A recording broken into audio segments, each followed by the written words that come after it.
खुदावंद यीशु मसीह में तमाम भाइयों और बहनों को मेरा सलाम। आज का हमारा टॉपिक होगा इम्पोर्टेंस ऑफ फास्टिंग, रोज़ा की अहमियत।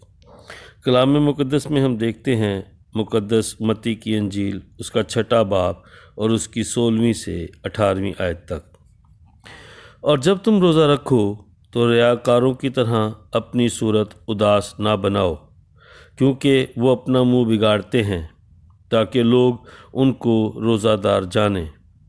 मैं तुमसे सच कहता हूँ कि वो अपना अजर पा चुके। बल्कि जब तू रोज़ा रखे तो अपने सर पर तेल डाल और मुंह धो, ताकि आदमी नहीं बल्कि तेरा बाप जो पोशीदगी में है तुझे रोज़ादार जाने। इस सूरत में तेरा बाप जो पोशीदगी में देखता है तुझे बदला देगा। आमीन। रोज़े की अहमियत को समझने के लिए रोज़े के मकसद को समझना ज़रूरी है।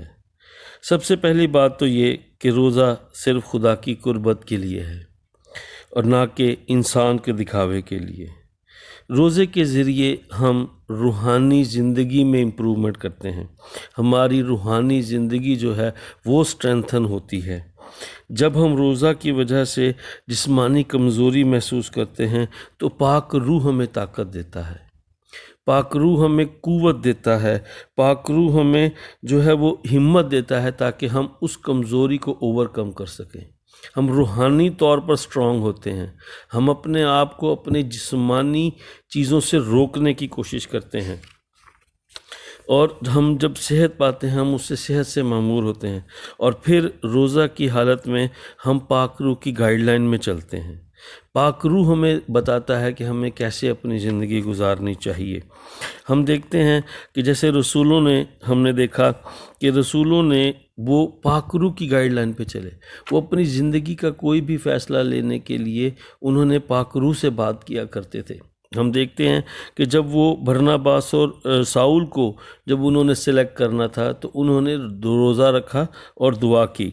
और लिखा है कि अगर हम पढ़ेंगे इमाल की किताब उसका 3 बाब और उसकी 2 आयत में हम देखते हैं तो हमें मिलता है कि लिखा है, और जब खुदावंद की इबादत कर रहे और रोज़ा रख रहे थे तो रूहुल कुद्दुस ने कहा, मेरे लिए बरनबास और साउल को उस काम के वास्ते मखसूस कर दो जिसके वास्ते मैंने उनको बुलाया है। तब उन्होंने रोज़ा रख कर और दुआ कर कर उन पर हाथ रख कर उन्हें रुखसत किया। आमीन। ट्रस्ट मी चर्च, आपकी ज़िंदगी में कोई भी बड़ी से बड़ी मुश्किल आती है, कोई बड़ी से बड़ी प्रॉब्लम आपकी ज़िंदगी में आती है, अगर आप सच्चे दिल से खुदावंद के लिए रोज़ा रखें और उसकी इबादत करें तो पाक रूह आपको उस मुश्किल से निकालेगा, पाक रूह आपको रास्ता बताएगा। रोज़ा हमें आजिज़ी सिखाता है, रोज़ा हमारे ईमान को मजबूत करता है, हमारे यकीन को तक़वियत बख्शता है। हम कलाम मुक़द्दस में देखते हैं अज़राया ने अपने लोगों को रोज़ा की मनादी की, क्योंकि जब वो बादशाह की हजूरी से निकले तो उन्होंने बादशाह से बहुत से लोग नहीं मांगे, क्योंकि उनका ईमान और भरोसा खुदा पर था। अज़राया ने अपने लोगों से कहा, ये हम देखते हैं अज़राया की किताब उसका 8वां बाब और उसकी 21वें आयत में लिखा है, तब मैं अहुआ के दरिया पर रोज़ा की मनादी कराई ताकि हम अपने खुदावंद के हजूर उससे अपने बाल बच्चों और अपने माल के लिए सीधी राह तलब करने के लिए फ़रोख्तन बने। हालेलुया। ट्रस्ट मी चर्च, जब हम रोज़ा रखते हैं, जब हम रोज़ा रियाजत करते हैं तो हम अपने आप को तब्दील करते हैं, हम अपने किरदार को तब्दील करते हैं। रोज़े का मकसद यही है, हमें रोज़े के मकसद को समझने की ज़रूरत है। रोज़ा सिर्फ भूखा रहने और दुआ करने की बात नहीं है। रोज़े का मतलब है आप अपने अंदर तब्दीली लेके आए, अपने किरदार में तब्दीली लेके आए। रोज़ा صرف بھوک نہیں ہے، روزہ آپ کی زبان کا ہونا چاہیے، روزہ آپ کی آنکھوں کا ہونا چاہیے، روزہ آپ کی سوچ کا ہونا چاہیے کہ ہم کسی کے لیے ہم برا نہ سوچیں، کسی کے لیے ہم برا نہ دیکھیں، ہم کسی سے بھی اپنے جو ہمارے دل میں اگر کسی کے لیے کوئی برائی ہے ہم اس کو معاف کریں، ہمیں معاف کرنا سیکھنا چاہیے۔ اسی لیے یسایہ نبی کی کتاب میں ہم دیکھتے ہیں اس کا 58 باب اور اس کی 4 سے 9 آیت میں ہم دیکھتے ہیں، دیکھو تم اس مقصد سے روزہ رکھتے ہو کہ جھگڑا کرو اور شرارت کے مکے مارو، پس اب تم اس طرح کا روزہ نہیں رکھتے ہو کہ تمہاری آواز عالم بالا پر سنی جائے۔ کیا یہ وہ روزہ ہے جو مجھ کو پسند ہے؟ ایسا دن کہ اس میں آدمی اپنی جان کو دکھ دے اور اپنے سر کو جھکاؤ کی طرف جھکائے اور اپنے نیچے ٹاٹ اور راکھ بچھائے۔ کیا تو اس کو روزہ اور ایسا دن کہے گا جو خداوند کا مقبول ہو؟ کیا وہ روزہ جو میں چاہتا ہوں یہ نہیں کہ ظلم کی زنجیریں توڑیں اور جوئے کے بندھن کھلیں اور مظلوموں کو آزاد کریں، بلکہ ہر ایک جوئے کو توڑ ڈالیں۔ ہاللیلویہ۔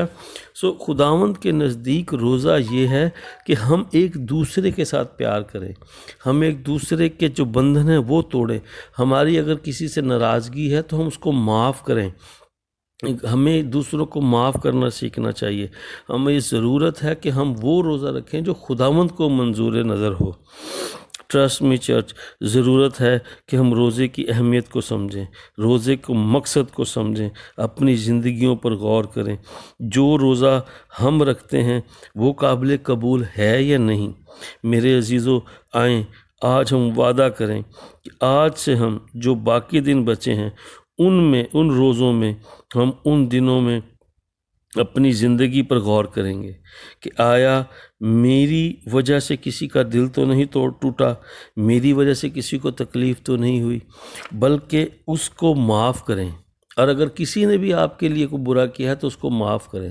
اگر آپ سے کی وجہ سے کسی کا دل ٹوٹا ہے تو اس کو معاف کریں اور اس سے معافی مانگیں، اس کے پاس جائیں اور اس طرح سے ایک دوسرے کے ریلیشن کو بہتر بنائیں تاکہ ہم خدا کی مرضی کا روزہ رکھ سکیں۔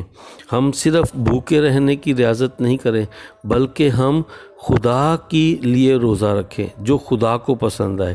ہماری جسمانی تکلیف خدا کو پسند نہیں ہے، لیکن ہاں ہماری جسمانی تبدیلی خدا کو ضرور پسند ہے۔ وہ چاہتا ہے کہ جب ہم روزہ ریاضت کریں تو ہماری جسمانی تبدیلی ہو، ہمارے کردار میں تبدیلی آئے، ہماری سوچ میں تبدیلی آئے تاکہ ہم خداوند کے قریب جا سکیں۔ ایک دوسرے کے لیے جو ہمارے دل میں نفرتیں ہیں ہم وہ نفرتیں ختم کر سکیں۔